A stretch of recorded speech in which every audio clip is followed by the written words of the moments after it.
ಪರಿಶುದ್ಧ ದೇವರ ಪರಿಶುದ್ಧವಾದ ನಾಮಕ್ಕೆ ಸ್ತೋತ್ರವಾಗಲಿ.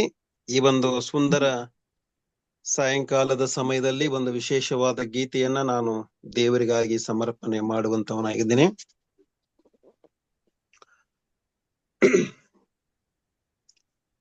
ತನು ಮನವ ಅರ್ಪಿಸುವೆ ದೇವಾ, ಸ್ವೀಕರಿಸಿ ನೀ ಹರಸು ದೇವಾ. ತನು ಮನವ ಅರ್ಪಿಸುವೆ ದೇವಾ, ಸ್ವೀಕರಿಸಿ ನೀ ಹರಸು ದೇವಾ. ಎಲ್ಲ ನಿನ್ನ ದಾನ, ಸ್ತೋತ್ರ ಯೇಸು ದೇವಾ. ಎಲ್ಲ ನಿನ್ನ ದಾನ, ಸ್ತೋತ್ರ ಯೇಸು ದೇವಾ. ತಾಯಿ ಗರ್ಭದಲ್ಲಿ ಜೀವ ರೂಪ ಕೊಟ್ಟೆ, ಗರ್ಭದಲ್ಲಿ ಜ್ಞಾನ ಬುದ್ಧಿ ಅರಿವನು ಇಟ್ಟೆ. ತಾಯಿ ತಂದೆ ನೀನು ಕೊಟ್ಟ ಕೊಡುಗೆ ದೇವಾ, ಬಂಧು ಬಳಗವೆಲ್ಲ ನಿನ್ನ ಕೃಪೆಯೇ ದೇವಾ. ನನ್ನದಾಗಿ ನನ್ನದೇನು ಇಲ್ಲ, ಸರ್ವವೂ ನೀ ಕೊಟ್ಟ ದಾನ. ನನ್ನದಾಗಿ ನನ್ನದೇನು ಇಲ್ಲ, ಸರ್ವವೂ ನೀ ಕೊಟ್ಟ ದಾನ. ನಿನ್ನ ಕೃಪೆ ಸಾಕು, ಹರಸು ಯೇಸು ದೇವಾ. ನಿನ್ನ ಕೃಪೆ ಸಾಕು, ಹರಸು ಯೇಸು ದೇವಾ. ತನು ಮನವ ಅರ್ಪಿಸುವೆ ದೇವಾ, ಸ್ವೀಕರಿಸಿ ನೀ ಹರಸು ದೇವಾ. ಎಲ್ಲ ನಿನ್ನ ದಾನ, ಸ್ತೋತ್ರ ಯೇಸು ದೇವಾ. ಎಲ್ಲ ನಿನ್ನ ದಾನ, ಸ್ತೋತ್ರ ಯೇಸು ದೇವಾ. ಗಾಳಿ ಬೆಳಕು ನೀರು ನಿನ್ನ ದಯೆಯೇ ದೇವಾ, ಅನುದಿನದ ಆಹಾರವು ಕರುಣೆಯೇ ದೇವಾ. ಪ್ರತಿದಿನವೂ ನಿನ್ನ ಪ್ರೇಮ ಹೊಸತು ದೇವಾ, ಪ್ರತಿ ಕ್ಷಣವೂ ಕಾಯುತ್ತಿರುವೆ ನೀನೇ ದೇವಾ. ಅರ್ಪಿಸುವೆ ನನ್ನ ದುಃಖ ಭಾರ, ಸ್ವೀಕರಿಸು ನನ್ನೇಸು ದೇವಾ. ಅರ್ಪಿಸುವೆ ನನ್ನ ದುಃಖ ಭಾರ, ಸ್ವೀಕರಿಸು ನನ್ನೇಸು ದೇವಾ. ಮುಕ್ತಿ ನೀನೆ ದೇವಾ, ಸ್ತೋತ್ರ ಯೇಸು ದೇವಾ. ಮುಕ್ತಿ ನೀನೆ ದೇವಾ, ಸ್ತೋತ್ರ ಯೇಸು ದೇವಾ. ತನು ಮನವ ಅರ್ಪಿಸುವೆ ದೇವಾ, ಸ್ವೀಕರಿಸಿ ನೀ ಹರಸು ದೇವಾ. ಎಲ್ಲ ನಿನ್ನ ಕಾಲ, ಸ್ತೋತ್ರ ಯೇಸು ದೇವಾ. ಎಲ್ಲ ನಿನ್ನ ದಾನ, ಸ್ತೋತ್ರ ಯೇಸು ದೇವಾ. ದೇವರಿಗೆ ಸ್ತೋತ್ರವಾಗಲಿ. ಆಮೆನ್. ವಿಶೇಷ ಗೀತೆಯನ್ನ ಹಾಡಿದ ಸಹೋದರರಿಗೆ ಧನ್ಯವಾದಗಳನ್ನ ಸಲ್ಲಿಸ್ತೇನೆ. ಈ ಒಂದು ಸಮಯವು ಸಬ್ಬಶಾಲೆಯ ಪಾಠವನ್ನ ಕಲಿತಕ್ಕಂತ ಸಮಯವಾಗಿದೆ. ನಾವು 10ನೇ ಒಂದು ಪಾಠದ 3ನೇ ಭಾಗಕ್ಕೆ ಬಂದಿದ್ದೇವೆ. ಶನಿವಾರದಲ್ಲಿ ಪಾಠದ ಒಂದು ಪೀಠಿಕೆಯನ್ನ ಕಲಿತಿದ್ದೇವೆ. ನಿನ್ನೆಯ ದಿನದಲ್ಲಿ ನಿಬಂಧನಾ ಗ್ರಂಥ ಮತ್ತು ರಕ್ತ ಈ ಒಂದು ವಿಷಯದಲ್ಲಿ ಕಲಿತಿದ್ದೇವೆ. ಈ ಒಂದು ದಿನದಲ್ಲಿ ನಾವು ಕಲಿತಕ್ಕಂಥದ್ದು 70 ಮಂದಿ ಹಿರಿಯರಿಗೆ ದೇವರ ದರ್ಶನ. ಈ ಒಂದು ಸಭಾಶಾಲೆಯ ಪಾಠವನ್ನ ಕಲಿಸಿಕೊಡ್ತಕ್ಕಂಥವ್ರು ಹಿರಿಕರಾದ ನಳಿನ ವೆಸ್ಲಿ ಅವರು. ಹಿರಿಕರನ್ನ ಪ್ರೀತಿಪೂರ್ವಕವಾಗಿ ಯೇಸು ಸ್ವಾಮಿಯ ಮಧುರವಾದ ನಾಮದಲ್ಲಿ ಆಹ್ವಾನವನ್ನ ಮಾಡುವಂತಹೊಳಗಿದ್ದೇನೆ. ಹಿರಿಕರೇ, ಸಬ್ಬತ್ ಶಾಲೆಯ ಪಾಠವನ್ನ ಕಲಿಸಿಕೊಡಲು ತಮ್ಮನ್ನು ಸ್ವಾಗತಿಸುತ್ತೇನೆ. ವಂದನೆಗಳು ಸವಿತಾ. ದೇವರ ನಾಮಕ್ಕೆ ಸ್ತೋತ್ರವಾಗ್ಲಿ. ಮತ್ತೊಂದು ಆವರ್ತಿ ಸಭಾಶಾಲೆ ಪಾಠವನ್ನ ಕಲಿಯೋ ಒಂದು ಸದವಕಾಶ. ಈ ಅವಕಾಶವನ್ನ ದಯಪಾಲಿಸಿಕೊಟ್ಟಂತ ದೇವರಿಗೂ ಮಾತ್ರವಲ್ಲದೆ ಹಿರಿಯ ಬೋಧಕರಾಗಿರ್ತಕ್ಕಂಥ ಶ್ರೀ ಎಂ ರಾಜು ಅವ್ರಿಗೂ ಕೂಡ ನಾನು ಧನ್ಯವಾದಗಳನ್ನ ಅರ್ಪಿಸುವುದರ ಜೊತೆಗೆ ಕೂಡಿ ಬಂದಿರ್ತಕ್ಕಂಥ ತಮ್ಮೆಲ್ಲರಿಗೂ ಕೂಡ ಈ ಒಂದು ಪಾಠವನ್ನ ಕಲೀಲಿಕ್ಕೆ ಆದರದ ಆತ್ಮೀಯ ಸ್ವಾಗತವನ್ನ ಕೋರ್ತೀನಿ. ಇಲ್ಲಿ ಪವಿತ್ರಾತ್ಮನು ನಮ್ಮೆಲ್ಲರ ಹೃದಯದಲ್ಲಿ ಕಾರ್ಯ ಮಾಡಲಿ ಅನ್ನೋ ಪ್ರಾರ್ಥನೆಯ ಮೂಲಕ ಈ ದಿನದ ಪಾಠವನ್ನ ಪ್ರಾರಂಭ ಮಾಡೋಣ. ನಿನ್ನೆ ದಿನ ನಾವು ಮೋಶೆ ದೇವರ ಜೊತೆ ಒಂದು ಒಡಂಬಡಿಕೆಯನ್ನ ಮಾಡಿ ಅದನ್ನ ರಕ್ತದಿಂದ ದೃಢವಾಗಿ ಸ್ಥಿರಪಡಿಸಿದ ನಂತರ ಆತ ಮತ್ತೆ ಬೆಟ್ಟವನ್ನ ಏರುವಾಗ ಈ ಸರಿ 9ನೇ ವಚನದಿಂದ ಈ ರೀತಿ ಇದೆ. ಮೋಶೆ, ಆರೋನ್, ನಾದಾಬ್, ಅಬಿಹು ಎಂಬವರು ಇಸ್ರಾಯೇಲರ ಹಿರಿಯರಲ್ಲಿ 70 ಮಂದಿಯು ಬೆಟ್ಟವನ್ನು ಹತ್ತಿದರು. ಅವರಿಗೆ ಇಸ್ರಾಯೇಲರ ದೇವರ ದರ್ಶನವಾಯಿತು. ಆಕಾಶ ಮಂಡಲದಂತೆ ಅತಿ ನಿರ್ಮಲವಾದ ಇಂದ್ರ ನೀಲಮಣಿಯ ನೆಲಗಟ್ಟು ಆತನ ಪಾದಪೀಠವಾಗಿತ್ತು. ಆತನು ಇಸ್ರಾಯೇಲರ ಆ ಮುಖಂಡರಿಗೆ ಯಾವ ಕೇಡು ಮಾಡಲಿಲ್ಲ. ಅವರು ದೇವರ ದರ್ಶನ ಮಾಡಿ ಅನ್ನಪಾನಗಳನ್ನು ತೆಗೆದುಕೊಂಡರು.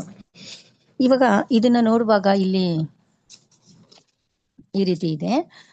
ಸಿನಾಯಿ ಬೆಟ್ಟವನ್ನ ಏರುವಾಗ ಈ ಸಂದರ್ಭದಲ್ಲಿ ಮೋಶೆ 70 ಜನ ಹಿರಿಯರ ಜೊತೆಯಲ್ಲಿ ನಾದಾಬ್, ಅಬಿಹು ಇವರನ್ನು ಕೂಡ ಕರೆದುಕೊಂಡು ಬೆಟ್ಟವನ್ನ ಹತ್ತೋದನ್ನ ಇಲ್ಲಿ ನಮ್ಗಿದು ಹೇಳ್ತಾ ಇದೆ. ಆರೋನ್, ನಾದಾಬ್, ಅಬಿಹು ಈ ಒಟ್ಟು 73 ಜನರು ಆ ಬೆಟ್ಟವನ್ನ ಹತ್ತುವಾಗ ಇದು ಅವ್ರಿಗೆ ನಿಜಕ್ಕೂ ಕೂಡ ಒಂದು ಅತ್ಯುತ್ತಮವಾದ ಒಂದು ಅನುಭವ ಆಯಿತು. ಆ ಅನುಭವದಲ್ಲಿ ಏನಾಯ್ತು ಅಂತ ಹೇಳಿದ್ರೆ, ಅವರೆಲ್ಲರಿಗೂ ಕೂಡ ನಾಯಕರುಗಳು, ಅವರೆಲ್ಲರಿಗೂ ಕೂಡ ದೇವರ ಒಂದು ದರ್ಶನ ಆಯ್ತು. ದೇವರ ದರ್ಶನ ಆದ ನಂತರ ಇದು ದೇವರೇ ಮಾಡಿದಂತ ಒಂದು ಆಶೀರ್ವಾದ ಅವ್ರಿಗೆ ಸಿಕ್ತು. ನಂತರ ದೇವರ ದರ್ಶನವನ್ನ ಮಾಡಿದ ನಂತರ ಇವರು ಅನ್ನಪಾನಗಳನ್ನ ತೆಗೆದುಕೊಂಡ್ರು. ಇದು ದೇವರು ಅವ್ರಿಗಾಗಿ ಏರ್ಪಡಿಸಿದ ಒಂದು ಔತಣಕೂಟ ಅಂತ ಇಲ್ಲಿ ಬರಹಗಾರರು ನಮ್ಗಿಲ್ಲಿ ತಿಳಿಸಿದ್ದಾರೆ. ಇವಾಗ ಒಂದು ಪ್ರಶ್ನೆ ಹಾಕೊಳ್ಳೋಣ. ಇಲ್ಲಿ ಈ 70 ಜನ ಎಲ್ಡರ್ಸು, ಹಿರಿಯರು ಎಲ್ಲರೂ ಒಟ್ಟಾಗಿ ದೇವರನ್ನ ನೋಡಿದ ನಂತರ ಊಟ ಮಾಡಿದ್ರು, ಒಂದು ಔತಣವನ್ನ ಏರ್ಪಡಿಸ್ಕೊಂಡಿದ್ರು. ಇದು ಯಾಕೆ? ದೇವರನ್ನ ನೋಡಿದ ನಂತರ ಇಲ್ಲಿ ಆ ಬೆಟ್ಟದ ಮೇಲೆ ಊಟವನ್ನ ಏನಕ್ಕೆ ಮಾಡಿದ್ರು ಅನ್ನೋ ಒಂದು ಚಿಕ್ಕ ಪ್ರಶ್ನೆಯನ್ನ ನಾವು ಹಾಕೊಳ್ಳುವಾಗ ಇಲ್ಲಿ ನಾವು ಲೂಕ 27:19-20 ವಚನದಲ್ಲಿ ಕೂಡ ಇದೆ. ಯೇಸು ಕ್ರಿಸ್ತನು ತನ್ನ ಶಿಲುಬೆಯ ಮರಣಕ್ಕೆ ಹೋಗುವ ಹಿಂದಿನ ದಿನ ಈ ಒಂದು ಶಿಷ್ಯರ ಜೊತೆ ಕಡೆ ಭೋಜನವನ್ನ ಇಲ್ಲಿ ಮಾಡಿದ್ದನ್ನ ನಮ್ಗೆ ನೆನಪು ಕೊಡುತ್ತೆ. ಇಲ್ಲಿ ಆ ಕಡೆಯ ಭೋಜನ ಏನಾಗಿತ್ತು ಅಂತ ಹೇಳುವಾಗ ಯೇಸು ಕ್ರಿಸ್ತನ ಒಂದು ಸುವಾರ್ಥ ಸೇವೆ ಮುಗಿದು ಜನರಿಗೆ ತನ್ನ ರಕ್ಷಣೆಯ ಒಂದು ದಾರಿಯನ್ನ ತೋರಿಸಿದಂತ ಒಂದು ಸೂಚನೆಯಾಗಿ ಇದನ್ನ ನೋಡ್ತೀವಿ. ಇಲ್ಲಿನೂ ಕೂಡ ಈ ಒಂದು ಹಳೆ ಒಡಂಬಡಿಕೆಯಲ್ಲಿ ಆ ಬೆಟ್ಟವನ್ನ ಹೇರಿ ಅವರೆಲ್ಲರಿಗೂ ಕೂಡ ದೇವರ ದರ್ಶನದ ನಂತರ ಊಟವನ್ನ ಮಾಡಿದ್ರು ಅಂತ ಹೇಳುವಾಗ ಇದು ಕೂಡ ಈ ಒಂದು ಪಸ್ಕಾ ಹಬ್ಬದ ದಿನ ನಡೆದಂತ ಒಂದು ಘಟನೆಯನ್ನ ನಮ್ಗೆ ನೆನಪು ಮಾಡ್ಲಿಕ್ಕೆ ಹೋಗ್ತಾ ಇದೆ. ಐಗುಪ್ತ ದೇಶದಿಂದ ದೇವರು ತನ್ನ ಮಕ್ಕಳನ್ನ ತನ್ನ ಅದ್ಭುತಕರವಾದ ರೀತಿಯಲ್ಲಿ ಅವರನ್ನ ಬಿಡುಗಡೆಯನ್ನಗೊಳಿಸುವ ಕೊನೆಯ ಒಂದು ಉಪದ್ರವ ಅಂತ ಹೇಳುವಾಗ ಈ ಒಂದು ಪಸ್ಕಾ ಹಬ್ಬ. ಈ ಪಸ್ಕಾ ಹಬ್ಬದ ದಿನ ಇಸ್ರಾಯೇಲರ ಯಾವ ಮಕ್ಕಳಿಗೂ ಕೂಡ ಏನೂ ಆಗ್ಲಿಲ್ಲ. ಆದ್ರೆ ಐಗುಪ್ತ್ಯರ ಚೊಚ್ಚಲು ಮಕ್ಕಳೆಲ್ಲರೂ ಕೂಡ ಸತ್ರು.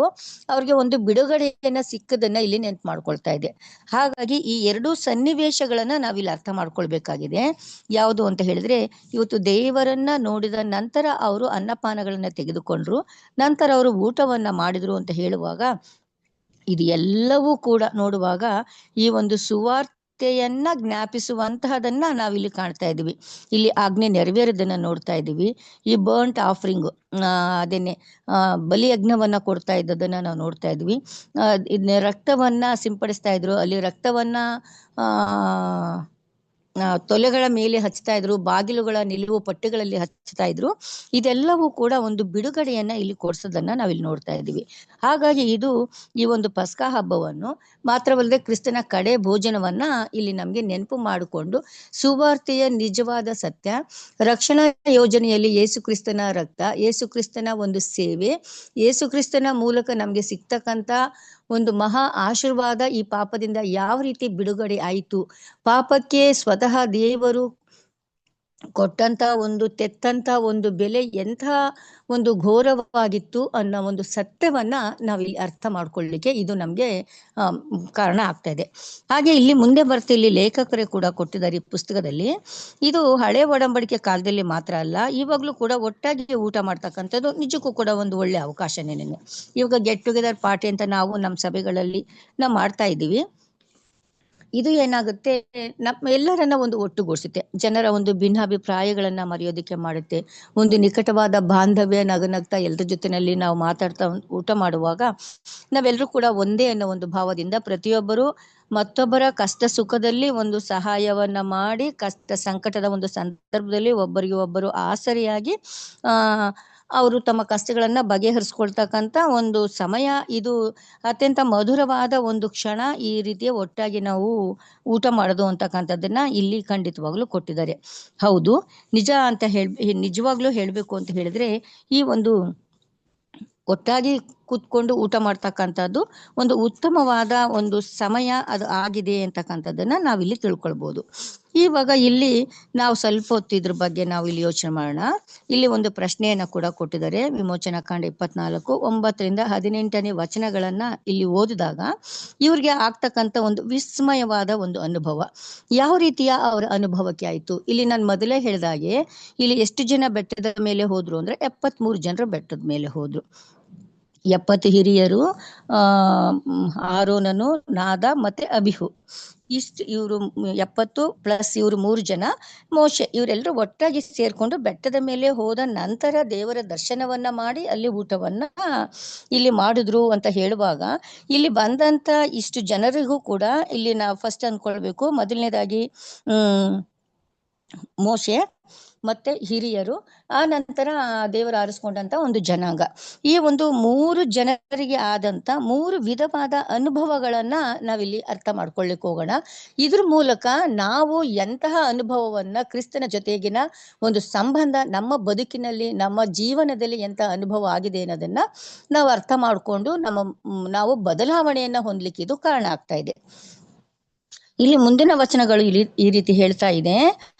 ಯೆಹೋವನು ಮೋಶೆಗೆ, ನೀನು ಬೆಟ್ಟವನ್ನ ಹತ್ತಿ ಬಂದು ನನ್ನ ಹತ್ತಿರದಲ್ಲೇ ಇರು, ನೀನು ಆ ಧರ್ಮಶಾಸ್ತ್ರವನ್ನು ಆಜ್ಞೆಗಳನ್ನು ಜನರಿಗೆ ಬೋಧಿಸುವಂತೆ ನಾನು ಅವುಗಳನ್ನು ಬರೆದಿರುವ ಶಿಲಾ ಶಾಸನಗಳನ್ನು ನಿನಗೆ ಕೊಡುತ್ತೇನೆ ಎಂದು ಹೇಳಲಾಗಿ ಮೋಶೆ ತನ್ನ ಶಿಷ್ಯನಾದ ಯೆಹೋವನ ಸಮೇತ ಎದ್ದು ದೇವರ ಬೆಟ್ಟದ ಮೇಲಕ್ಕೆ ಹೋದನು.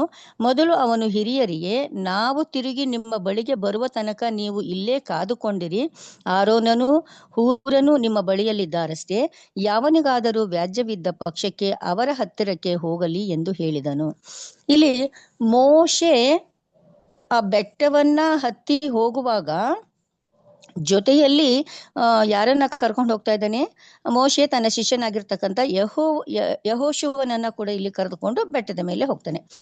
ಬೆಟ್ಟದ ಮೇಲಕ್ಕೆ ಹೋಗುವ ಸಂದರ್ಭದಲ್ಲಿ ಈ ಒಂದು 70 ಜನ ಹಿರಿಯರಿಗೆ ಈತನು ಹೇಳಿದಂತ ಮಾತು ಅಂತ ಹೇಳಿದ್ರೆ, ನೀವ್ ಇಲ್ಲೇ ಇರಿ, ನೀವಿಲ್ಲೇ ಕಾದ್ಕೊಂಡಿರಿ, ನಾನು ಹೋಗಿ ಬರುವ ತನಕ ನೀವು ಇಲ್ಲೇ ಇದ್ದು ನಮ್ಮ ಜನರಲ್ಲಿ ಯಾರಿಗೇನಾದ್ರೂ ವ್ಯಾಜ್ಯ ಜಗಳ ಅಂತ ಆದ್ರೆ ನೀವು ಅದನ್ನ ಬಗೆಹರಿಸ್ಕೊಂಡು ನೀವು ಹೋಗ್ಬೇಕು ಅಂತ ಹೇಳಿ ಮೋಶೆ ಬೆಟ್ಟವನ್ನ ಹತ್ತಾನೆ. ಯಾರ ಜೊತೆ ಹೋಗ್ತಾ ಇದ್ದೇನೆ? ಇಲ್ಲಿ ಯೆಹೋಶುವನ ಜೊತೆ ಅಂತ ಇಲ್ಲಿ ಮೊದಲು ಇಲ್ಲಿ ಕೊಟ್ಟಿದೆ ನಮ್ಗೆ 13ನೇ ವಚನದಲ್ಲಿ. 15ನೇ ವಚನಕ್ಕೆ ಬಂದಾಗ ನೋಡೋಣ. ಮೋಶೆ ಬೆಟ್ಟವನ್ನು ಹತ್ತಿದಾಗ ಮೇಘವು ಅದನ್ನು ಮುಚ್ಚಿಕೊಂಡಿತ್ತು.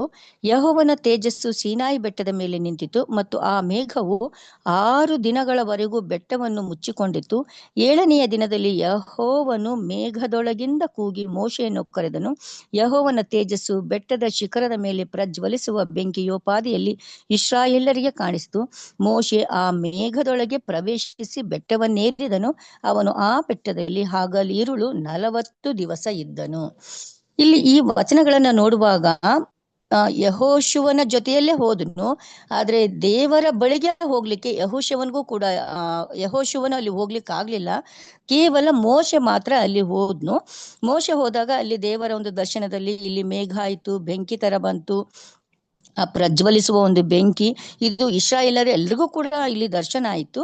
ನಂತರ ಆ ಒಂದು ಮೇಘದ ಜೊತೆಯಲ್ಲಿ ಮೋಶೆಯು ಬೆಟ್ಟವನ್ನ ಏರಿ ಆ ಬೆಟ್ಟದಲ್ಲಿ ಸುಮಾರು ಹಗಲು ಇರುಳು 40 ದಿವಸ ಇದ್ನು ಅನ್ನೋದನ್ನ ಇಲ್ಲಿ ನಮ್ಗೆ ಬೈಬಲ್ ನಮ್ಗೆ ಸ್ಪಷ್ಟವಾಗಿ ನಮ್ಗೆ ತಿಳಿಸ್ತಾ ಇದೆ.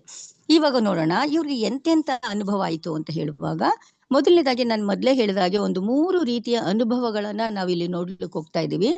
ಮೋಶೆ ಡೈರೆಕ್ಟ್ ಆಗಿ ದೇವರ ಬಳಿಗೆ ಹೋದ್ನು. ಅಲ್ಲಿ ಅವನಿಗೆ ಬೇರೆ ಯಾವುದು ಕೂಡ ಅಡ್ಡಿ ಇರ್ಲಿಲ್ಲ. ಸ್ವತಃ ದೇವರೇ ಮೋಶೆಗೆ ಹೇಳಿದಂತ ಮಾತು, ಮೋಶೆ ಒಬ್ನೇ, ನಾವು ಇಂದಿನ ನೆನ್ನೆದಿಂದ ಪಾಠದಲ್ಲಿ ಹೇಳಿದೀವಿ, ಮೋಶೆ ಒಬ್ನೇ ಮೇಲೆ ಬರ್ಬೇಕು, ಬೆಟ್ಟದ ಮೇಲೆ ಬರ್ಬೇಕು ಅಂತ ಹೇಳಿದ ಮಾತನ್ನ ನಾವ್ ಇವಾಗ ಜ್ಞಾಪಕ ಮಾಡ್ಕೊಳ್ಳೋಣ. ಈಗ ಮೋಶೆ ಒಬ್ನೇ ಬೆಟ್ಟದ ಮೇಲೆ ಹೋಗಿದ್ದಾನೆ. ಬೆಟ್ಟದ ಮೇಲೆ ಹೋಗಿ ಸುಮಾರು 40 ದಿವಸ ಹಗಲು ರಾತ್ರಿ ದೇವರ ಜೊತೆ ಅಲ್ಲಿದ್ನು.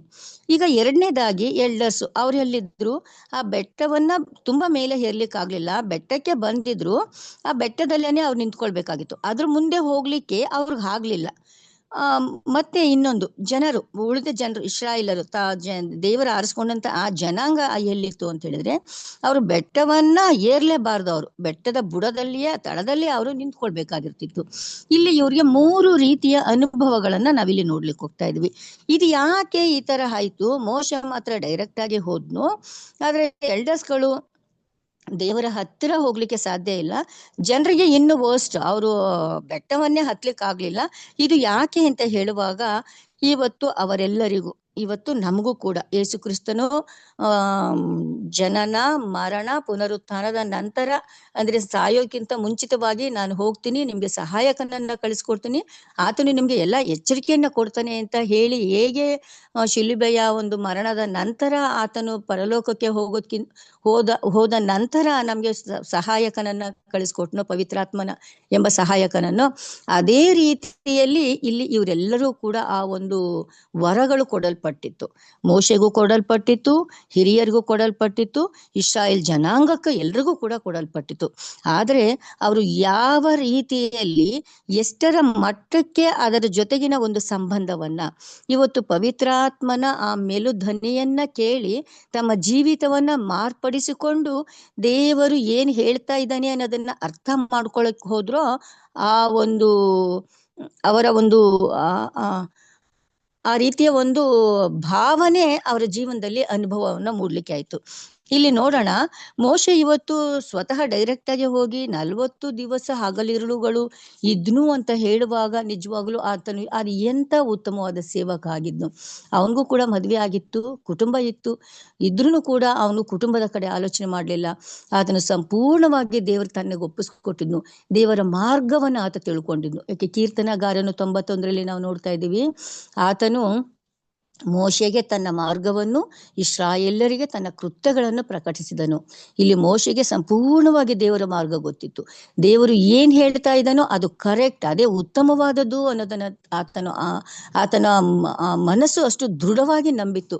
ಕಾರಣ ಯಾಕೆ ಅಂತ ಹೇಳಿದ್ರೆ, ಆ ಪವಿತ್ರಾತ್ಮನ ಒಂದು ಜೊತೆಗಿನ ಆ ಸಂಬಂಧ, ದೇವರ ಜೊತೆಗಿನ ಆ ವಾಕ್ಯದ ಜೊತೆಯಲ್ಲಿಯೇ ಆತನು ನಡ್ಕೊಂಡು ಹೋಗ್ತಕ್ಕಂಥ ಆ ಒಂದು ಪ್ರಯಾಣ, ಅದು ಅವನನ್ನ ತುಂಬಾ ಬಲಗೊಳಿಸಿರೋದ್ರಿಂದ ಆ ಮೋಶೆ ಡೈರೆಕ್ಟ್ ಆಗಿ ದೇವರ ಬಳಿಗೆ ಹೋಗ್ಲಿಕ್ಕೆ ಆತನಿಗೆ ಅವಕಾಶ ಇಲ್ಲಿ ಆಯ್ತು.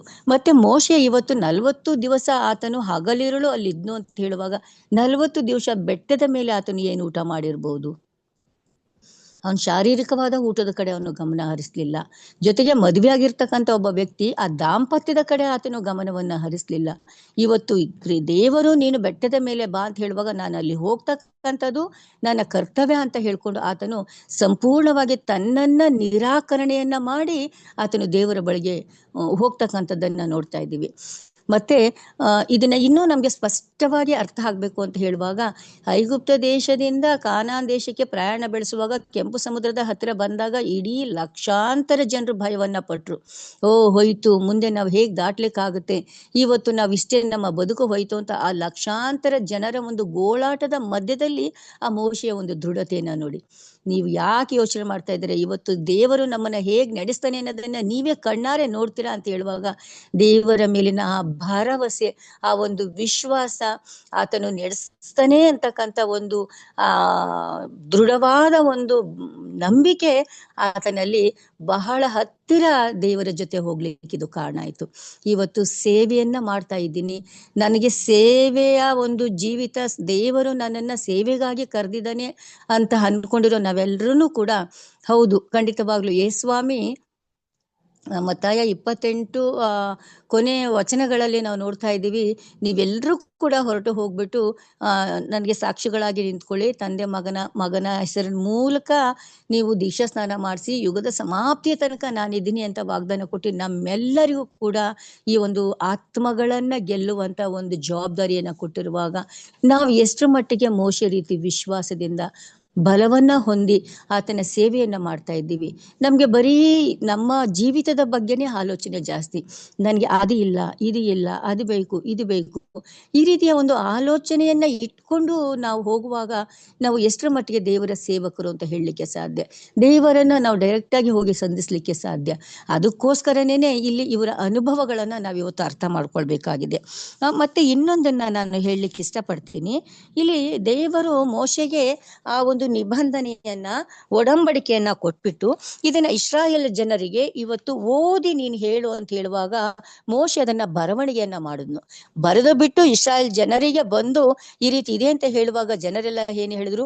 ಹೌದು, ನಾವು ಮಾಡ್ತೀವಿ, ದೇವರು ಯೆಹೋವನು ಏನ್ ಹೇಳಿದನೋ ಅದಕ್ಕೆ ನಾವು ವಿಧೇಯರಾಗ್ತೀವಿ ಅಂತ ಹೇಳಿದ್ರು. ಆದ್ರೆ ತಕ್ಷಣದಲ್ಲೇನೆ ಅವ್ರೇನ್ ಮಾಡಿದ್ರು? ಅವರ ಒಂದು ಮಾತಿನಂತೆ ನಡೀಲಿಲ್ಲ, ಅವರು ಅವಿಧೇಯರಾಗಿದ್ರು, ಅವಿಧೇಯತೆಯನ್ನ ಅವರು ತೋರ್ಸಿದ್ರು ಅನ್ನೋದನ್ನು ಕೂಡ ನಮಗೆ ಗೊತ್ತಾಗಿದೆ. ಹಾಗಿದ್ರೆ ಇನ್ನೊಂದು ಪ್ರಶ್ನೆ ಹಾಕೊಳ್ಳೋಣ.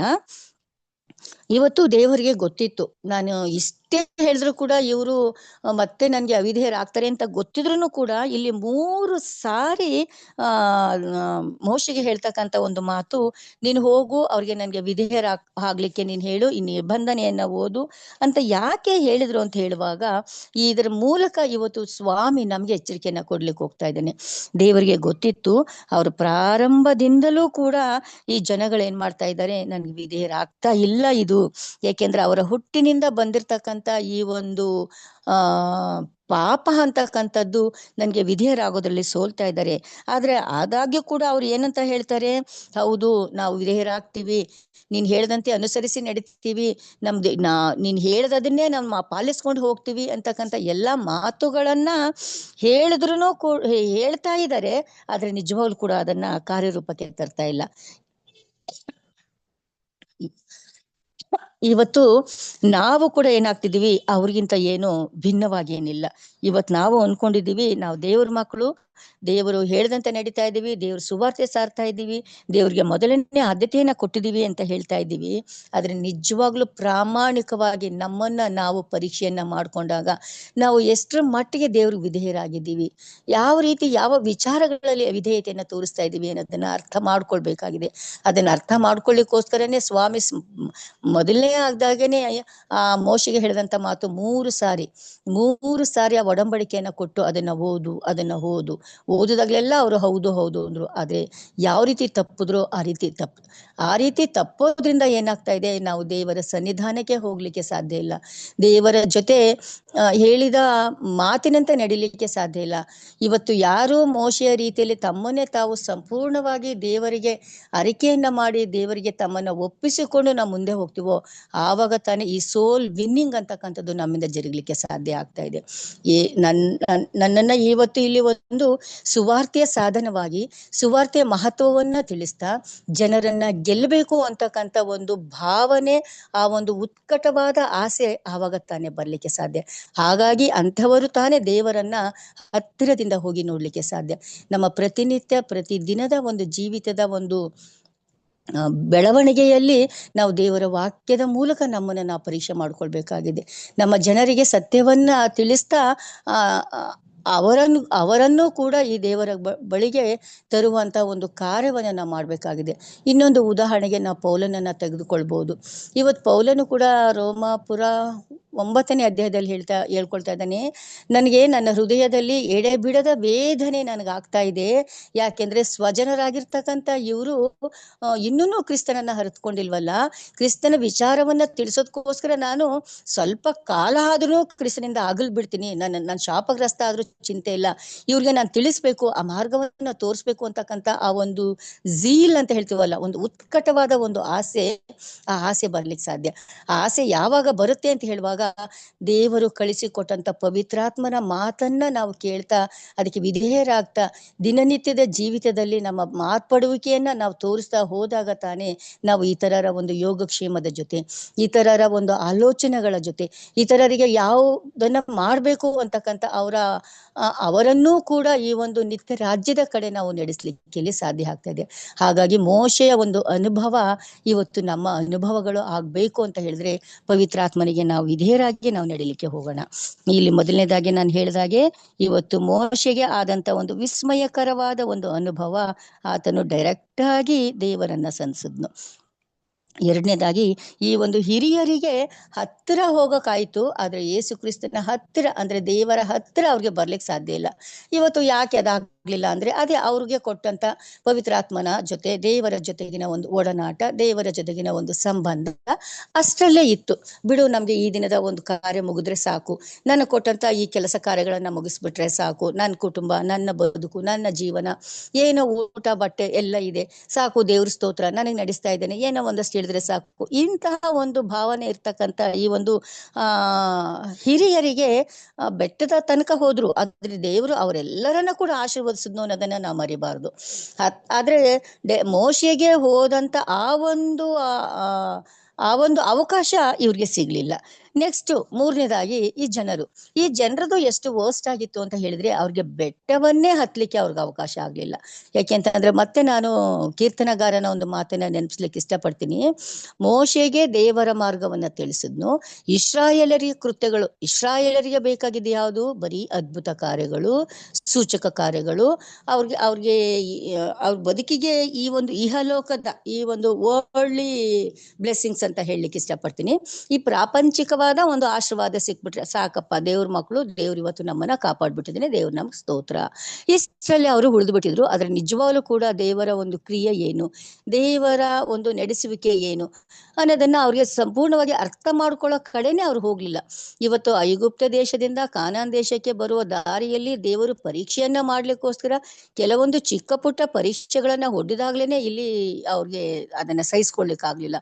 ಆವಾಗ್ಲೇ ಗೊಣಗುಟ್ಟುವಿಕೆ ಶುರುವಾಯ್ತು. ಆವಾಗ್ಲೇ ಮೋಶೆಯ ಮೇಲೆ ಅವರು ತಿರುಗಿ ಬೀಳ್ತಾ ಇದ್ರು.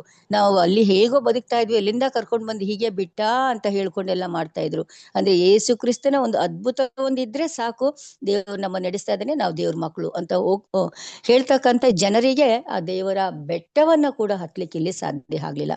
ಹಾಗಾಗಿ ಇವತ್ತು ನಾವು ಅಂದ್ಕೊಳ್ಳೋಣ, ಇವತ್ತು ನನಗೆ ಇವತ್ತು ನಮ್ಮೆಲ್ಲರಿಗೂ ಇಲ್ಲಿ ಕೂಡಿ ಬಂದಿರತಕ್ಕಂಥ ನಮ್ಮೆಲ್ಲರಿಗೂ ಕೂಡ ಯೇಸು ಕ್ರಿಸ್ತನ ಒಂದು ಜೊತೆ ಎಂತಹ ಒಂದು ಅನುಭವ ಆಗ್ತಾ ಇದೆ.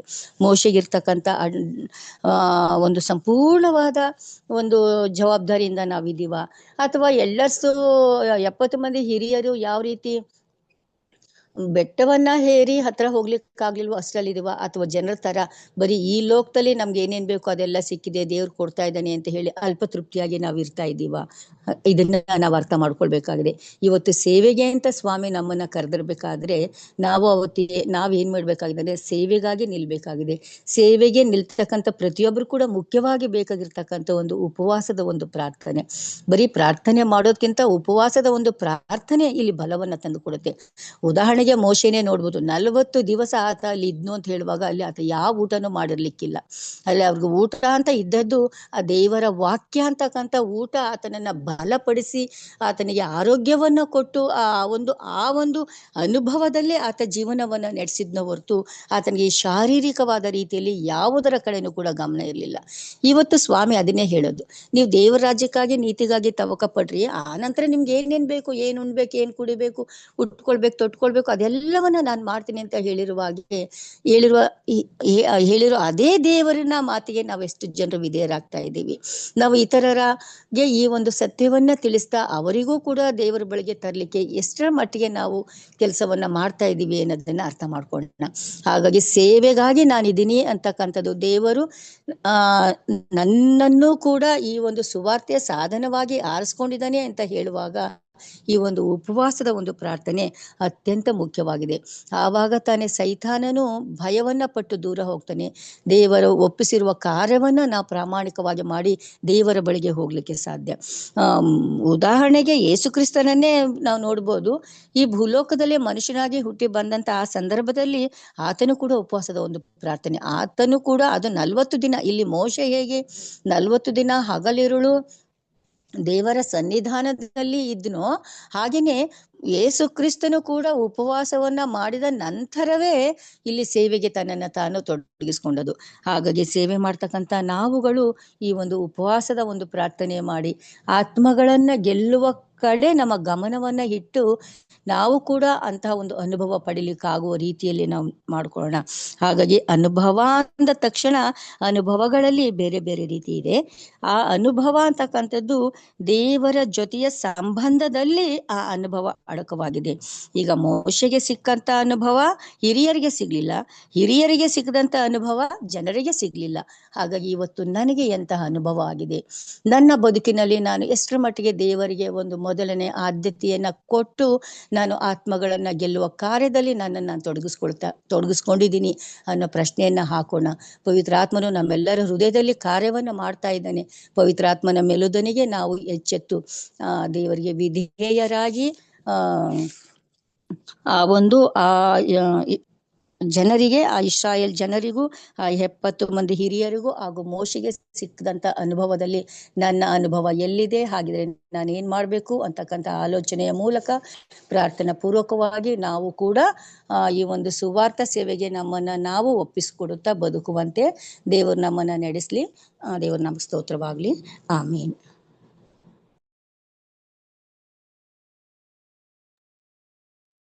ಧನ್ಯವಾದಗಳು. ವಿಶೇಷವಾದಂತ ರೀತಿಯಲ್ಲಿ ಈ ದಿನದ ಪಾಠವನ್ನು ನಡೆಸ್ಕೊಟ್ಟಂತ ಸಹೋದರಿ ನಳಿನ ವೆಸ್ಲಿ ಅವರಿಗೆ ನಾನು ಧನ್ಯವಾದಗಳನ್ನ ಸಲ್ಲಿಸ್ತೇನೆ. ಈಗ ನಾವು ಈ ಪಾಠದ ಕುರಿತಾಗಿ ಇನ್ನೂ ಹೆಚ್ಚಿನ ಸಂಗತಿಗಳನ್ನ ತಿಳಿಯ ಬಯಸಿದ್ದಲ್ಲಿ ಅಥವಾ ಪ್ರಶ್ನೆಗಳಿದ್ದಲ್ಲಿ ಈ ಸಮಯದಲ್ಲಿ ತಾವು ತಮ್ಮ ಪ್ರಶ್ನೆಗಳನ್ನ ಹಂಚಿಕೊಳ್ಳಬೇಕೆಂಬುದಾಗಿ ಕೇಳ್ಕೊಳ್ತೇನೆ.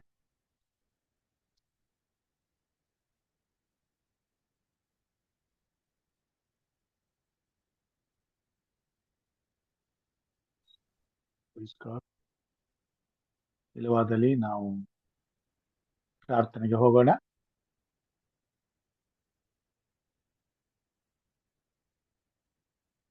ಪ್ರಾರ್ಥನೆ ವಿಜ್ಞಾಪನೆಗಳೇನಾದರೂ ತಿಳಿಸಬೇಕೆಂದು ಕೇಳ್ಕೊಳ್ತೇನೆ.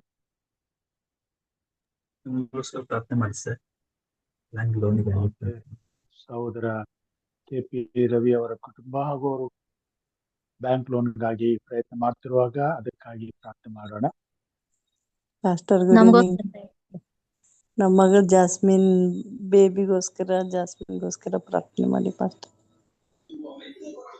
ಜಾಸ್ಮಿನ್ ಅವ್ರಿಗಾಗಿ, ಬೇಬಿಗಾಗಿ ಪ್ರಾರ್ಥನೆ ಮಾಡೋಣ.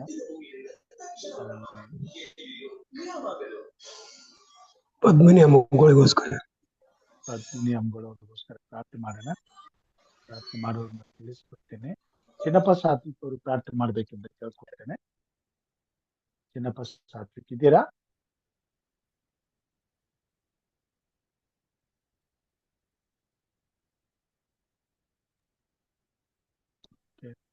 ನಮಸ್ಕಾರ ಸರ್. ನಮಸ್ಕಾರಮ್ಮ. ಸಹೋದರಿ ಮಾಲಾ ಅವರ ಸಭೆಯಿಂದ ಸೈಮನ್ ಅಂತಕ್ಕಂಥವ್ರು ಇಲ್ರಿ ಸರ್, ಹಳ್ಳ್ಯಾಳ್ರಿ ಸರ್, ತತ್ತವನ್ಗಿಯಲ್ಲಿ ಹಳ್ಳ್ಯಾಳಲ್ಲಿ ನಮ್ ಸಭೆಯವ್ರಿ, SDA ಸಭೆಯವ್ರಿ ಸರ್ ರೀ. ಅವ್ರ ತೀರ್ಕೊಂಡ್ರಿ ಸರ್. ಹೌದ್ರಿ? ಹೌದ್ರಿ ಸರ್, ಮಧ್ಯಾಹ್ನ ತೀರ್ಕೊಂಡ್ರಿ ಸರ್. ಓಕೆ, ಅವ್ರ ಕುಟುಂಬಕ್ಕೋಸ್ಕರ ಪ್ರಾರ್ಥನೆ ಮಾಡೋಣ. ಸೈಮನ್ ಅವ್ರ ಕುಟುಂಬಕ್ಕಾಗಿ ಪ್ರಾರ್ಥನೆ ಮಾಡೋಣ. ನನ್ಗೋಸ್ಕರ ಪ್ರಾರ್ಥನೆ ಮಾಡ್ರಿ ಸರ್. ಸಹೋದರಿ ಮಾಲಾ ಅವರ ಆರೋಗ್ಯಕ್ಕೋಸ್ಕರ ಪ್ರಾರ್ಥನೆ ಮಾಡೋಣ. ಚಿನ್ನಪ್ಪ ಸಾತ್ವಿಕ್ ಅವರಿಲ್ವಾ? ಓಕೆ, ಹಿರಿಯರಾದಂತ ಯಶವಂತ ಅಂಗಳವರು ಯಶವಂತ್ ಸರ್ ಅವರು ಪ್ರಾರ್ಥನೆ ಮಾಡಬೇಕೆಂದು ಕೇಳ್ಕೊಳ್ತೇನೆ.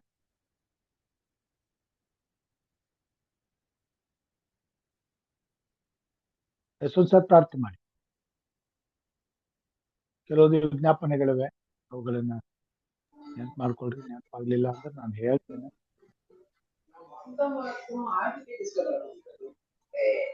ಪ್ರಾರ್ಥನೆ ಮಾಡೋಣ.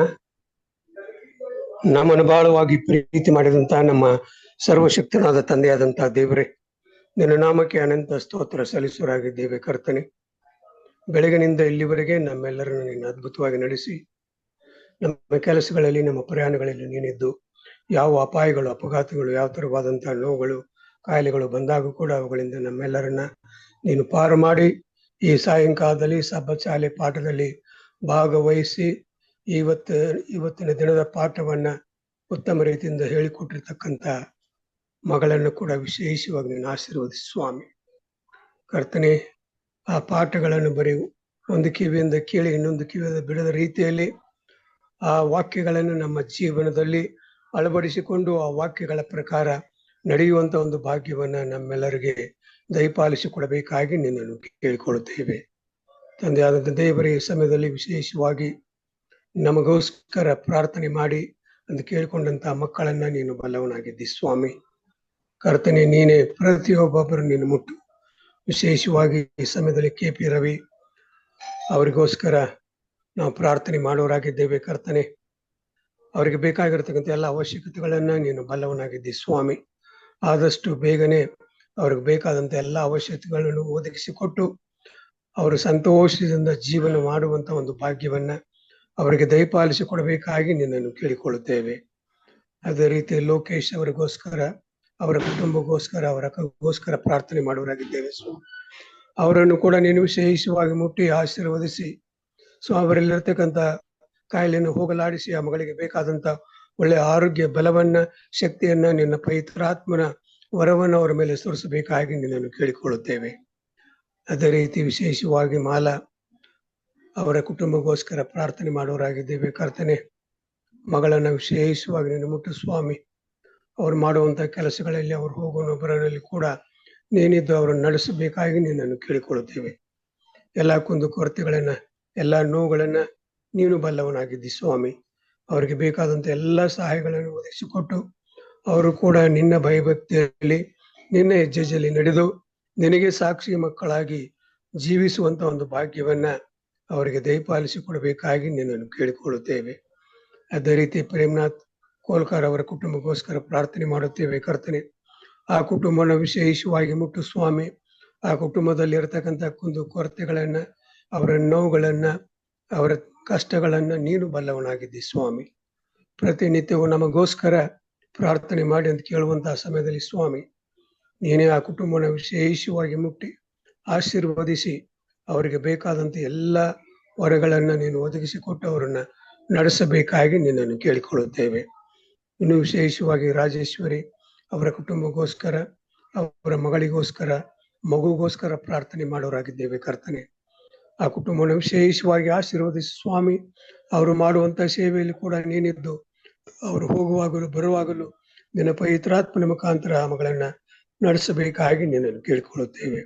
ಮಗಳನ್ನ ಮತ್ತು ಮಗುವನ್ನು ಕೂಡ ವಿಶೇಷವಾಗಿ ಮುಟ್ಟಿ ಒಳ್ಳೆಯ ಆರೋಗ್ಯ ಬಲವನ್ನ ಶಕ್ತಿಯನ್ನ ನಿನ್ನ ಪವಿತ್ರಾತ್ಮನ ವರವನ್ನು ಅವರ ಮೇಲೆ ಸುರಿಸಬೇಕಾಗಿ ನಿನ್ನನ್ನು ಕೇಳಿಕೊಳ್ಳುತ್ತೇವೆ ಕರ್ತನೆ. ವಿಶೇಷವಾಗಿ ಸುಭಾಷ್ ಇವರ ಕುಟುಂಬವನ್ನು ನೀನು ಬಲ್ಲವನಾಗಿದ್ದಿ ಸ್ವಾಮಿ.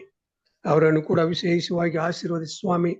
ಅವರು ಕೂಡ ಪ್ರತಿನಿತ್ಯವೂ ಬೆಳಗಿನ ಜಾವದಲ್ಲಿ ಸಾಯಂಕಾಲದಲ್ಲಿ ಬಂದು ಇದರಲ್ಲಿ ಭಾಗವಹಿಸಿ ನಿನ್ನ ವಾಕ್ಯಗಳನ್ನ ಅವ್ರು ಕೇಳುವಾಗ ಸ್ವಾಮಿ ಅವ್ರಿಗೆ ಬೇಕಾದಂತ ಎಲ್ಲ ಸಹಾಯಗಳನ್ನ ನೀನು ಒದಗಿಸಿಕೊಟ್ಟು ಅವರನ್ನು ನಡೆಸಬೇಕಾಗಿ ನಿನ್ನನ್ನು ಕೇಳಿಕೊಳ್ಳುತ್ತೇವೆ. ಇನ್ನು ವರಲಕ್ಷ್ಮಿ ಅವರಿಗೋಸ್ಕರ ಪ್ರಾರ್ಥನೆ ಮಾಡುತ್ತೇವೆ. ಅವರ ಕುಟುಂಬವನ್ನು ಆಶೀರ್ವದಿಸು ಸ್ವಾಮಿ. ಮಗಳು ಸ್ವಾಮಿ ಪ್ರತಿ ಸಾಯಂಕಾಲದಲ್ಲಿ ಪ್ರತಿ ಬೆಳಗಿನ ಜಾವದಲ್ಲಿ ಬಂದು ನಿನ್ನ ರಾಗಗಳನ್ನು ಹಾಡುವಂತಹ ಸಮಯದಲ್ಲಿ ಸ್ವಾಮಿಯ ಮಗಳಿಗೆ ಬೇಕಾದಂತ ಧೈರ್ಯವನ್ನ ಶಕ್ತಿಯನ್ನ ನಿನ್ನ ಪವಿತ್ರಾತ್ಮನ ಬಲವನ್ನು ಅವರ ಮೇಲೆ ಸುರಿಸು. ಯಾವುದೇ ಕುಂದು ಕೊರತೆಗಳು, ಯಾವುದೇ ನೋವುಗಳು, ಕಾಯಿಲೆಗಳು ಇದ್ದಂತಹ ಪಕ್ಷದಲ್ಲಿ ಸಂಪೂರ್ಣವಾಗಿ ಹೋಗಲಾಡಿಸಿ ಅವರಿಗೆ ಬೇಕಾದಂತ ಒಳ್ಳೆಯ ಆರೋಗ್ಯ ಬಲವನ್ನು ಕೊಟ್ಟು ನಡೆಸಬೇಕಾಗಿ ನಿನ್ನನ್ನು ಕೇಳಿಕೊಳ್ಳುತ್ತೇವೆ. ನೀವು ವಿಶೇಷವಾಗಿ ಚಿನ್ನಪ್ಪ ಅವರಿಗೋಸ್ಕರ, ಅವರ ಕುಟುಂಬಕ್ಕೋಸ್ಕರ ಪ್ರಾರ್ಥನೆ ಮಾಡುವರಾಗಿದ್ದೇವೆ. ಅವರ ಕುಟುಂಬವನ್ನು ಆಶೀರ್ವದಿಸಿ ಸ್ವಾಮಿ. ಈಗಾಗಲೇ ಅವರ ಕುಟುಂಬದಲ್ಲಿ ಅವರು ಸ್ವಸ್ಥರಾಗಿ ಒಳ್ಳೆಯ ಆರೋಗ್ಯವನ್ನು ಪಡೆದುಕೊಳ್ಳುವುದನ್ನ ನಾವು ನೋಡುವರಾಗಿದ್ದೇವೆ ಸ್ವಾಮಿ. ಇನ್ನು ಅವರಲ್ಲಿ ಯಾವುದಾದರೆ ನೋವುಗಳು ಕಾಯಿಲೆಗಳು ಇದ್ದಂತಹ ಪಕ್ಷದಲ್ಲಿ ಸ್ವಾಮಿ ನಿನ್ನ ಅಮೂಲ್ಯವಾದ ಹಸ್ತವನ್ನು ಅವರ ಮೇಲೆ ಚಾಚಿ ಸಂಪೂರ್ಣವಾದ ಕುಟುಂಬವನ್ನ ನೀನು ಆಶೀರ್ವದಿಸಿ ನಡೆಸಿ, ಅವರು ನಿನ್ನ ಭಯಭಕ್ತಿಯಲ್ಲಿ ನಿನ್ನ ಹೆಜ್ಜೆಯಲ್ಲಿ ನಡೆಯುವಾಗ ಯಾವ ಸೈತಾನನ ಶೋಧನೆ ಕೂಡ ಅವರ ಹತ್ತಿರಕ್ಕೆ ಬಾರದಂತೆ ನೀನು ಅವರು ನಡೆಸು. ಮಂಜುನಾಥ್ ಇವರಿಗೋಸ್ಕರ ಪ್ರಾರ್ಥನೆ ಮಾಡೋರಾಗಿದ್ದೇವೆ, ಲೀಲಾಗೋಸ್ಕರ ಪ್ರಾರ್ಥನೆ ಮಾಡೋರಾಗಿದ್ದೇವೆ ಕರ್ತನೆ. ಅವರನ್ನು ಕೂಡ ವಿಶೇಷವಾಗಿ ನೀನು ಮುಟ್ಟಿ ಆಶೀರ್ವದಿಸಿ ನಡೆಸಿ ಕಾಯ್ದು ಕಾಪಾಡಬೇಕಾಗಿ ನಿನ್ನನ್ನು ಕೇಳಿಕೊಳ್ಳುತ್ತೇವೆ. ಇನ್ನು ಸವಿತಾಗೋಸ್ಕರ ಪ್ರಾರ್ಥನೆ ಮಾಡುತ್ತೇವೆ ಕರ್ತನೆ. ಆ ಮಗಳನ್ನು ಕೂಡ ವಿಶೇಷವಾಗಿ ನೀನು ಆಶೀರ್ವದಿಸು. ಆಕೆ ಕೂಡ ಬೆಳಗಿನ ಜಾವದಲ್ಲಿ ಮತ್ತು ಸಾಯಂಕಾಲದಲ್ಲಿ ಈ ಕಾರ್ಯಕ್ರಮಗಳನ್ನು ನಡೆಸುವಾಗ ಆಕೆಗೆ ಬೇಕಾದಂತ ಎಲ್ಲ ಸಹಾಯಗಳನ್ನು ನೀನು ಒದಗಿಸಿಕೊಟ್ಟು ಈ ಕಾರ್ಯಕ್ರಮ ಉತ್ತಮ ರೀತಿಯಿಂದ ನಡೆಯುವ ಹಾಗೆ ನೀನೇ ಸಹಾಯ ಮಾಡಬೇಕಾಗಿ ನಿನ್ನನ್ನು ಕೇಳಿಕೊಳ್ಳುತ್ತೇವೆ. ಇನ್ನು ಬೋಧಕರಾದಂತಹ ಹೇಮರಾಜ್ ಅವರ ಕುಟುಂಬಕ್ಕೋಸ್ಕರ, ಅವರ ಮಕ್ಕಳಿಗೋಸ್ಕರ, ಅವರ ಮೊಮ್ಮಕ್ಕಳಿಗೋಸ್ಕರ ಪ್ರಾರ್ಥನೆ ಮಾಡುವರಾಗಿದ್ದೇವೆ ಸ್ವಾಮಿ. ಅವರ ಕುಟುಂಬವನ್ನು ವಿಶೇಷವಾಗಿ ನೀನು ಮುಟ್ಟು ಸ್ವಾಮಿ. ಅವರು ಮಾಡುವಂತ ಸೇವೆಯನ್ನು ನೀನು ಬಲ್ಲವನಾಗಿದ್ದಿ ಸ್ವಾಮಿ. ಬೆಳಗಿನ ಜಾವದಲ್ಲಿ ಸಾಯಂಕಾಲದಲ್ಲಿ ಈ ಕಾರ್ಯಕ್ರಮವನ್ನು ನಡೆಸುವಾಗ ಇನ್ನೂ ಹೆಚ್ಚಾದಂತಹ ಒಳ್ಳೆ ಜ್ಞಾನ ತಿಳುವಳಿಕೆ ಅವರಿಗೆ ಕೊಟ್ಟು ಈ ಕಾರ್ಯಕ್ರಮಗಳು ಉತ್ತಮ ರೀತಿಯಿಂದ ನಡೆಯುವಂತ ಒಂದು ಭಾಗ್ಯವನ್ನ ನೀನು ಅವರಿಗೆ ದಯಪಾಲಿಸಿಕೊಡಬೇಕಾಗಿ ಮತ್ತು ಕೂಡಿ ಬಂದಿರತಕ್ಕಂಥ ನಮ್ಮೆಲ್ಲರನ್ನು ಕೂಡ ವಿಶೇಷವಾಗಿ ನೀನು ಆಶೀರ್ವದಿಸು. ನಮ್ಮ ಕುಟುಂಬದಲ್ಲಿ ನಮ್ಮ ಮಿಸ್ಸಸ್ ಅವರಿಗೆ ಆಗಿರತಕ್ಕಂಥ ತೊಂದರೆಯನ್ನ ನೋವನ್ನ ನೀನು ಬಲ್ಲವನಾಗಿದ್ದಿ ಸ್ವಾಮಿ. ವೈದ್ಯರಲ್ಲಿ ಘನ ವೈದ್ಯನು ನೀನು ಅವರಿಗೆ ಚೇತರಿಸಿಕೊಳ್ಳುವಂತ ಒಂದು ಭಾಗ್ಯವನ್ನು ಕೊಟ್ಟಿದ್ದಿ. ಇನ್ನೂ ಆಕೆ ಒಳ್ಳೆ ರೀತಿಯಿಂದ ಚೇತರಿಸಿಕೊಂಡು ಸ್ವಾಮಿ ನಿನ್ನ ಭಯಭಕ್ತಿಯಲ್ಲಿ ನಡೆಯುವಂತ ಒಂದು ಭಾಗ್ಯವನ್ನ ಅವರಿಗೆ ದಯಪಾಲಿಸಿಕೊಡಬೇಕಾಗಿ ಪ್ರಭು ಯೇಸು ಸ್ವಾಮಿ ಹೆಸರಿನಲ್ಲಿ ಅತಿ ವಿನಯದಿಂದ ತಾಳ್ಮೆಯಿಂದ ಕೇಳಿಕೊಳ್ಳುತ್ತಾನೆ ಸ್ವಾಮಿ. ಆಮೇನ್. ಆಮೇನ್. ಪರಲೋಕದ ಪ್ರಾರ್ಥನೆ ಮಾಡಿಕೊಳ್ಳೋಣ. ಪರಲೋಕದಲ್ಲಿರುವ ನಮ್ಮ ತಂದೆಯೇ, ನಿನ್ನ ನಾಮವು ಪರಿಶುದ್ಧವೆಂದು ಎಣಿಸಲ್ಪಡಲಿ. ನಿನ್ನ ರಾಜ್ಯವು ಬರಲಿ. ನಿನ್ನ ಚಿತ್ತವು ಪರಲೋಕದಲ್ಲಿ ನೆರವೇರುವ ಪ್ರಕಾರ ಭೂಲೋಕದಲ್ಲಿಯೂ ನೆರವೇರಲಿ. ನಮ್ಮ ಅನುದಿನದ ಆಹಾರವನ್ನು ಇವತ್ತು ನಮಗೆ ದಯಪಾಲಿಸಿಕೊಡು. ನಮಗೆ ತಪ್ಪು ಮಾಡಿದವರನ್ನು ನಾವು ಕ್ಷಮಿಸಿದಂತೆ ನಮ್ಮ ತಪ್ಪುಗಳನ್ನು ಕ್ಷಮಿಸು. ನಮ್ಮನ್ನು ಶೋಧನೆಯೊಳಗೆ ಸೇರಿಸದೆ ಕೇಡಿನಿಂದ ತಪ್ಪಿಸು. ಯಾಕೆಂದರೆ ರಾಜ್ಯವು ಬಲವು ಮಹಿಮೆಯು ಸದಾಕಾಲ ನಿನ್ನದೇ ಸ್ವಾಮಿ. ಆಮೇನ್. ನಮ್ಮ ತಂದೆಯಾದ ದೇವರ ಪ್ರೀತಿಯು, ನಮ್ಮ ರಕ್ಷಕನಾದಂತ ಯೇಸು ಕ್ರಿಸ್ತನ ಕೃಪೆಯು, ಪರಿಶುದ್ಧಾತ್ಮ ದೇವರ ನ್ಯೂನತೆಯು ಸಹವಾಸವು ಇಂದು ಎಂದು ಸದಾಕಾಲ ಇಲ್ಲಿ ಬಂದಿರುವಂತಹ ದೇವರ ಮಂದಿಯ ಸಂಗಡ, ವಾಕ್ಯವನ್ನು ತಿಳಿಸಿದಂತ ನಿನ್ನ ಪ್ರಿಯ ಮಗಳ ಸಂಗಡ ಹಾಗೂ ಪ್ರಾರ್ಥನೆ ವಿಜ್ಞಾಪನೆಗಳ ಸಂಗಡ ಸದಾಕಾಲ ನೆಲೆಯಾಗಿರಲಿ ಸ್ವಾಮಿ. ಆಮೇನ್.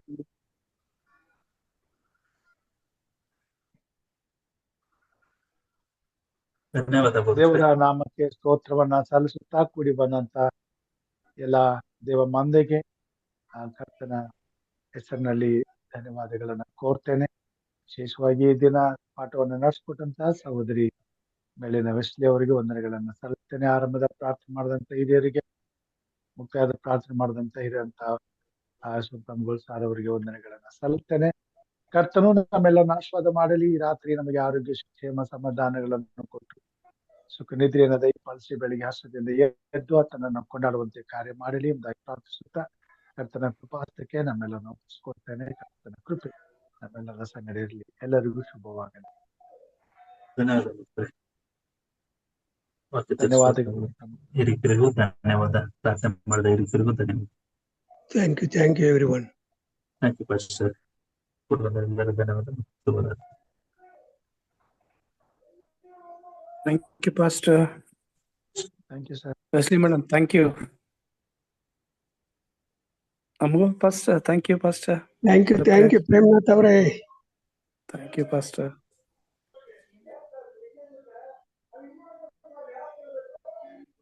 ನಳಿನಿ ವೆಸ್ಲಿ ಅವರೇ, ಥ್ಯಾಂಕ್ ಯು. ವಂದನೆಗಳು ಸರ್. ಒಳ್ಳೆ ವಾಕ್ಯ Sir. Thank you, sir. Thank you for your prayer. Thank you. Rajesh sir, ಹೇಗಿದ್ದಾರೆ ನಿಮ್ಮ ಮಗಳು ಮತ್ತೆ ಮೊಮ್ಮಗಳು? ಚೆನ್ನಾಗಿದ್ದಾರೆ ಪಾಸ್ಟರ್. ಸ್ವಲ್ಪ ಕೋಲ್ಡ್, ಅದರಿಂದ ಅವ್ರಿಗೋಸ್ಕರ ಪ್ರೇಯರ್ ಮಾಡ್ರಿ ಅಂತ ನಾನು ವಿನಂತಿ ಮಾಡಿ. ಮಗು ಹಾಲು ಕುಡಿತಾ ಇದೆಯಾ? ಸ್ಪೂನ್ ಫೀಡಿಂಗ್ ಮಾಡ್ತಾ ಇದಾರೆ ಪಾಸ್ಟರ್. ತಾಯಿ ಹಾಲು ಕೊಡ್ತಾ ಇದ್ದೀರಾ? ಹಾ, ತಾಯಿ ಹಾಲೇ ಸ್ಪೂನ್ ಫೀಡ್ ಮಾಡ್ತಾ ಇದಾರೆ. ಸರಿ ಸರಿ ಸರಿ ಸರಿ. ಪ್ರೇಯರ್ ಮಾಡಿ ಪಾಸ್ಟರ್, ಆ ಮಗುಗೋಸ್ಕರ, ಖಂಡಿತ ತಾಯಿಗೋಸ್ಕರ. ಖಂಡಿತ ಪ್ರೇಯರ್ ಮಾಡ್ತೀವಿ ಧೈರ್ಯವಾಗಿ. ಹೇಗಿದ್ದಾರೆ ಸುಭಾಷ್ ಅವರೇ? ಸುಭಾಷ್ ಬೀದರ್ ಮಾತಾಡಲ್ಲ ಅಂತಾರೆ. ಅದೇ ಮಾತಾಡ್ತಲ್ಲ ನೋಡವ್ರು. ಸುಭಾಷ್ ಬೀದರ್. ನಾನು ಮಾತಾಡ್ತೇವೆ ಸಾರಿ. ಎಲ್ಲ ಆಚೆ ಇರ್ಬೇಕು ಪಾಸ್ಟರ್.